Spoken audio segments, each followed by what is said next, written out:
انسانی ذہن کے تین حصے ہیں، ایک کانشیس مائنڈ اور دوسرا سب کانشیس مائنڈ اور تیسرا انکانشیس مائنڈ۔ جب ہم دعا مانگتے ہیں، اس لیے آپ نے نوٹ کیا ہوگا کہ انسان جب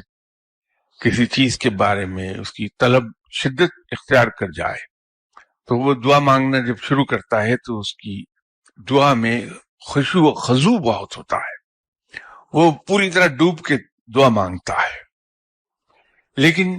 وہی دعا اور وہی خواہش جو اتنی شدت اختیار کیے ہوئے ہے، جب دعا مانگتے اسے 4-5 دن ہو جاتے ہیں تو پھر اس کی دعا میں وہ خشوع و خضوع رہتا نہیں ہے، وہ آہستہ آہستہ گریجولی مکینیکل ایکشن کی شکل اختیار کر جاتا ہے کہ زبان دعا مانگتی ہے، بس ذہن کہیں اور ہوتا ہے، دل کہیں اور۔ پھر ایک وقت آتا ہے کہ خواہش تو اپنی جگہ ہوتی ہے لیکن دعا اس چیز کی مانگنا بند کر دیتا ہے انسان۔ وہ دعا انسان بھولتا نہیں کیونکہ خواہش زندہ ہے۔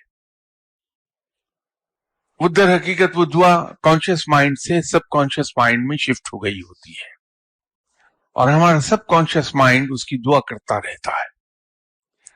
تو ایک آدمی دعا مانگتے ہوئے چھوڑ چکا اس دعا کو کہ میرا تو کام ہی نہیں ہوتا، سڈنلی مہینے 1.5 مہینے کے بعد اس کے اندر ایک عجیب اطمینان خود بخود پیدا ہوتا ہے کہ میرا یہ کام ہو جائے گا۔ یہ اس سب کانشیس مائنڈ کی دعا مانگنے کے نتیجے میں جب دعا قبول ہوئی، یا اسی طرح جب ہم دعا مانگ رہے ہوتے ہیں تو پہلی مرتبہ میں جب دعا مانگ کر ہم اٹھتے ہیں تو ہمارے اندر ایک عجیب سا سکون ہوتا ہے، ایک یقین ہوتا ہے کہ میری دعا پوری ہو گئی۔ تو یہ